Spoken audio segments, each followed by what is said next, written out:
Hi, I'm Luann. I wrote the book Journal Keeping, Writing for Spiritual Growth, and I'd like to share with you a few principles that might help as you think about using a journal during your retreat. I have found that keeping a journal has really been the record of my spiritual life, my walk with God. It's the place where I seek to know Jesus. It's where I seek to get to know myself. It's where I learn things and record the insights that I've received, those things that have really been significant to me. It's where I copy scripture or spend time studying the scripture. It's where I'm listening. It's my prayer journal. So I use journaling for all kinds of different purposes. And I thought we would talk about 4 main questions. The first question is, why should I write? What's the point? You may not even like to write, so why would you want to keep a journal? And then the next question is, what are you trying to accomplish as you're writing in a journal? What's the goal? The third question is, how do I start? What do I need to know before I get started in writing in my journal? And then finally, how do I begin?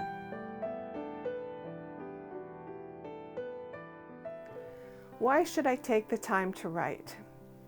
I think we should take the time to write because writing is an extremely powerful tool.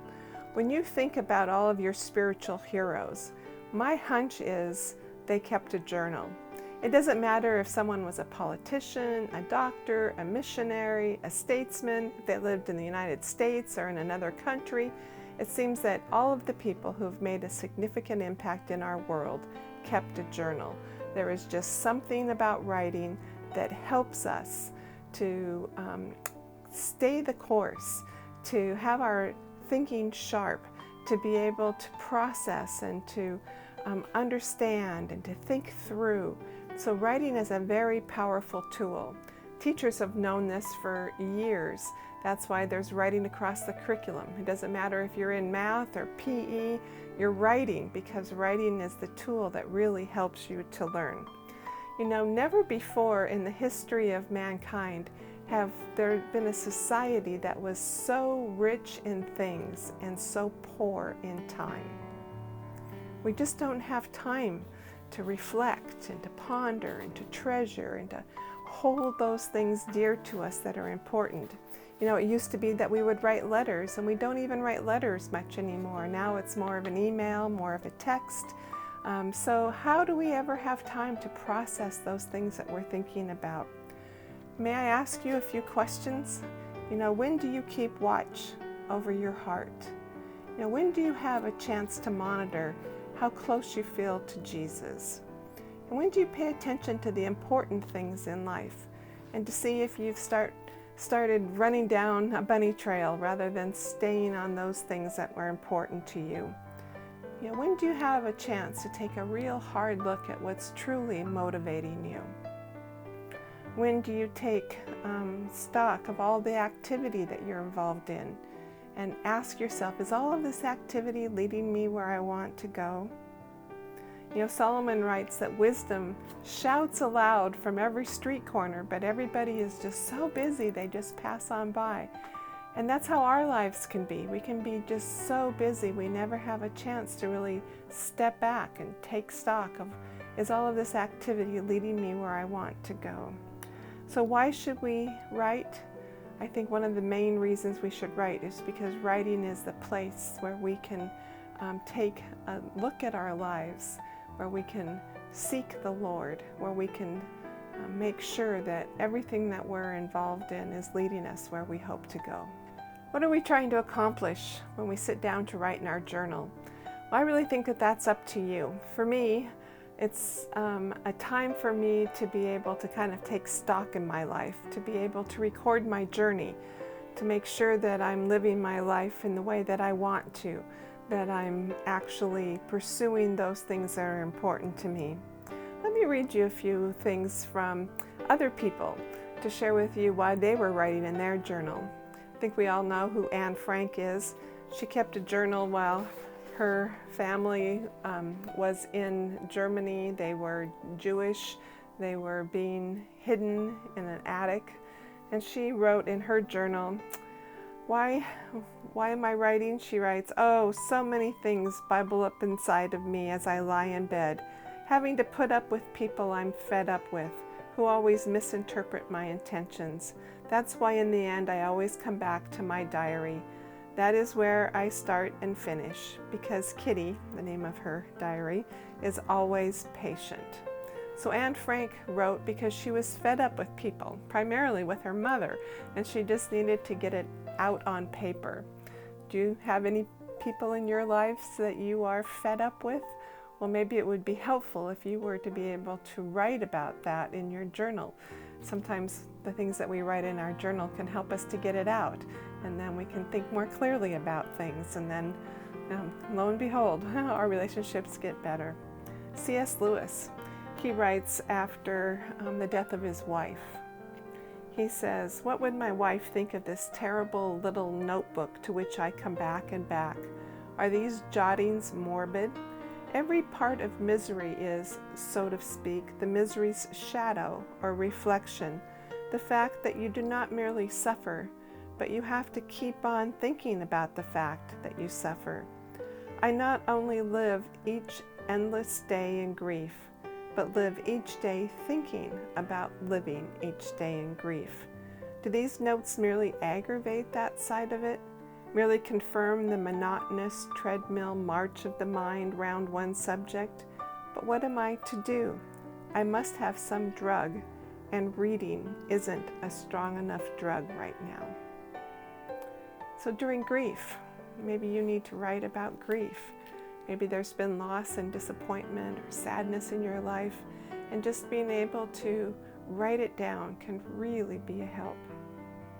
Mahatma Gandhi taught his little grandson, who was 12, to keep an anger journal because he was shocked by how much anger his little grandson had. And as his grandson grew up and got older, he reflected on the fact that he spent that summer with his grandpa, and his grandpa taught him to keep an anger journal. He said that he taught me to master myself. It took many more months of practice after I returned home, but in time I saw that it set me free. I had been a helpless victim of my own passions. Now I was learning to be a master. So is there things that you're angry about that you just need to be able to get out and then to become the master of? So what are we trying to accomplish when we sit down and write? I don't know. What is it that you might need to sit down and write about? What do you want to accomplish? The choice is yours.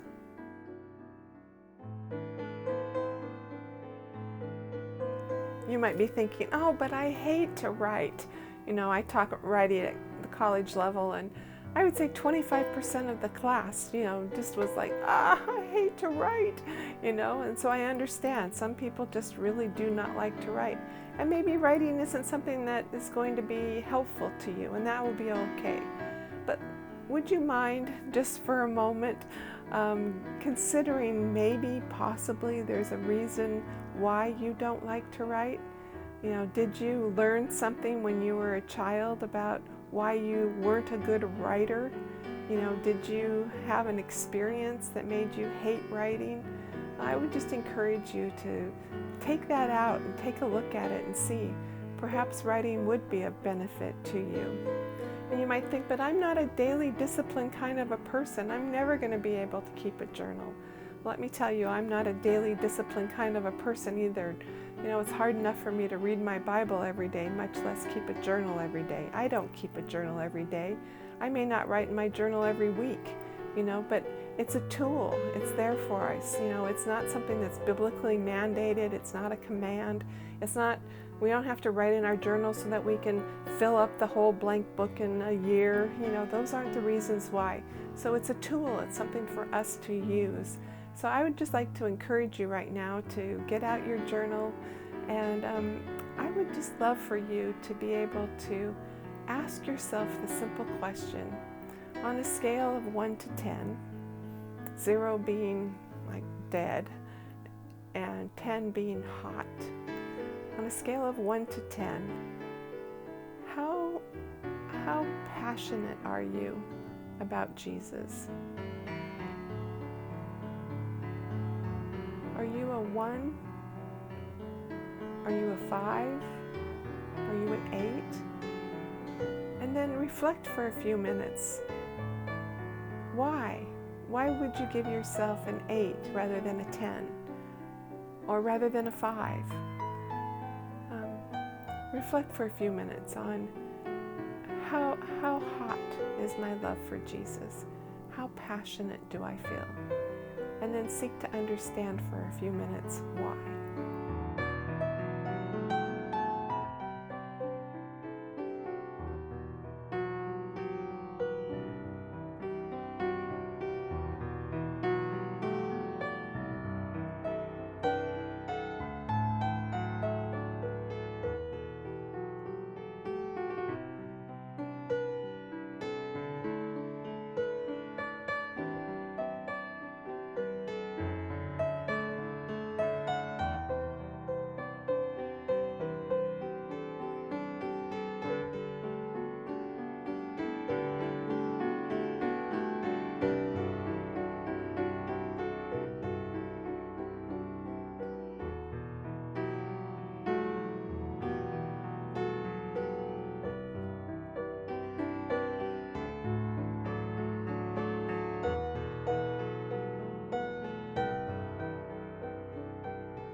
What do we need to know before we get started writing in our journal? I think there's 5 main principles that are so helpful. The first one is plan to keep it private. I know that it can be tempting to think that you're going to keep a journal so that your children or your grandchildren will read it, and then they'll think, oh my goodness, look at my grandma, what a godly woman she was. And you know what? If you keep a journal thinking that someone's going to be reading it someday, you will not be honest. You will be trying to be nice, you'll be polite, you'll be kind, you'll be saying things that may be cliche, but not really getting down to the heart of the matter. So may I encourage you to plan to keep your journal private. If you want to have a second journal, a place where you record all those things that you want to pass down, then keep a second one. But have a journal that's your working journal that you plan to keep private. Second, know that you can't fail. There really isn't a right way to keep a journal. A journal, if it's private, is just for you. You're the only one that's ever going to be reading it. So use it for what will be of help to you. You can't fail. No one's going to grade it. No one's going to look at it. There's no such thing as journaling badly. Third principle is it will take time. And so you need to give yourself some time. And I think that's one of the real values of journaling, is that it does take time. It slows us down. You know, our thoughts go pretty quickly. I don't know how many words a minute, but a lot of words a minute. And reading, we might be reading, 400, 600 words a minute. But writing, we'd be good if we could write 50 words a minute, it seems like, so that it really slows us down. But that while we're focused and while we're slowed down writing, it gives our mind a lot of time to be thinking about the topic focused on that we're writing about. And so writing does take time, but it's really fruitful time. Fourth, know that the choice is yours. You don't have to write about what I need to write about, or what Anne Frank or C.S. Lewis needed to write about. You need to write about what is important to you. So know that the choice is yours.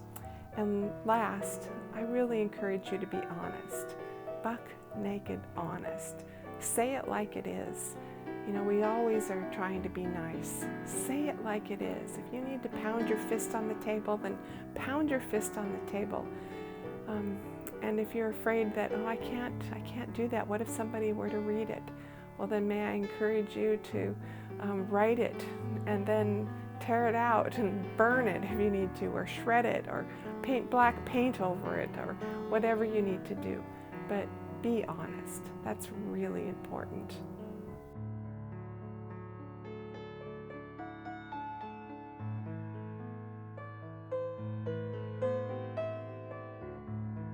And how should we begin?